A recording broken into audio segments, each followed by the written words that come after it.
In the previous episode, Chika was angry at Dozie for making Princess Zina the face of his brand instead of her.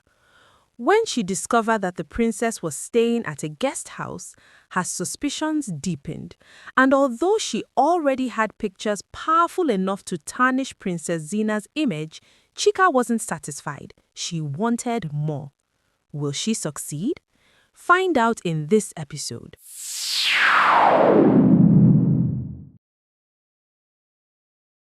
Chika stepped into the hotel reception, carrying herself with effortless confidence.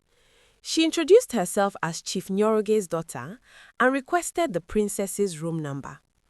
The receptionist hesitated, unwilling to disclose it. Thinking quickly, Chika pretended to make a phone call. She spoke into the air, pretending to be already in contact with the princess and complaining about the receptionist keeping her waiting. Then, turning sharply to the receptionist, she fixed her with a firm gaze. Now, are you giving me the room number or should I call the princess again? Startled and uncertain, the receptionist quickly scribbled the number on a slip of paper and slid it across the counter. Chika took it, smiling faintly. Thank you. You've been very helpful. Chika moved briskly along the corridor, her heels clicking softly against the polished tiles. She rounded a corner and froze. Two tall bodyguards stood alert at the princess's door, unyielding and watchful. For a moment, Chika considered how she might get past them. Just then, a waiter appeared with a trolley, moving down the hall. An idea sparked in her eyes. Moments later, the waiter approached the guards with a delivery, and after a brief inspection, he was allowed inside.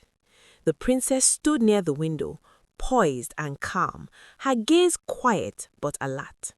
The waiter glanced around the room, and the princess noticed immediately. Are you looking for something? She watched him closely. The waiter shook his head, bowed respectfully, and quickly left the room. Later, Chika met the waiter in a corner near the stairwell. He quietly reported that the princess was alone, no one else was in the room. Then why is she here? What is really going on? Chika thought deeply. She paid the waiter discreetly and slipped away, her mind racing with questions. Inside the guest room, Duruba stood out from behind the curtain, arms folded and worry etched across his face. He eyed the plate in front of her with clear disapproval. He spoke only once, quietly. I hope you are not planning to eat that. Zina turned to him, calm and controlled, and assured him she wasn't. She met his gaze steadily as Duruba reached out and gently took her hand. His grip was gentle, but the fear behind it was unmistakable. He addressed her as sister and begged her to reconsider, insisting he could call more men, insisting she didn't have to go through with the plan alone. But Zina only shook her head. Moving loudly would ruin everything. She reminded him of that, her voice steady and firm. Duruba's protest weakened as emotion broke through. She was all he had left, he admitted, even though they shared no blood. Zina's expression softened at that. She offered him a faint, reassuring smile and promised she would be fine, then slipped her hand free, ready to face whatever came next.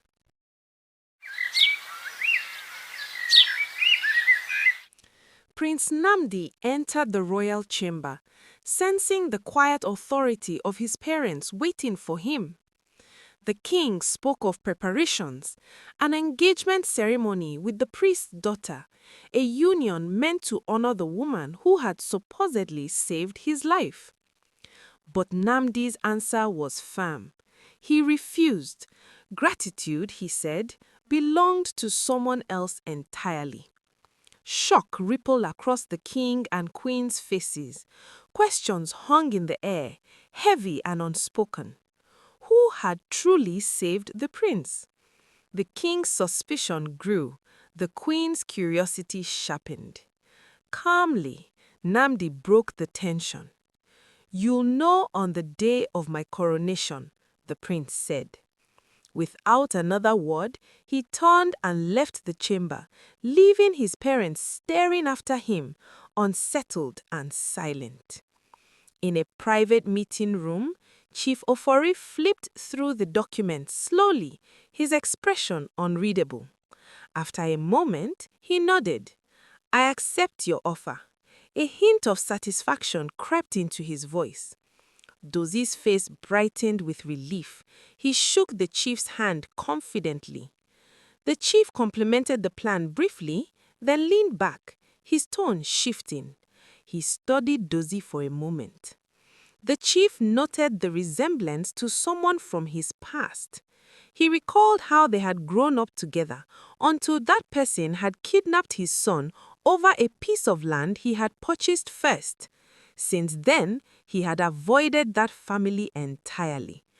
All he could do now was to hope that Dozie was not related to him. Dozie forced a small, polite smile. "No, Chief, I'm not related to him." The chief nodded curtly, gathered his documents, and left the room. After the chief left, Dozie sank into his chair. His brief happiness was quickly replaced by anxiety. A probing headache began to throb, and he rubbed his temples, feeling the weight of unease settle over him. Dozie's words said one thing, but his face said another. What is he hiding? Watch the next episode to find out.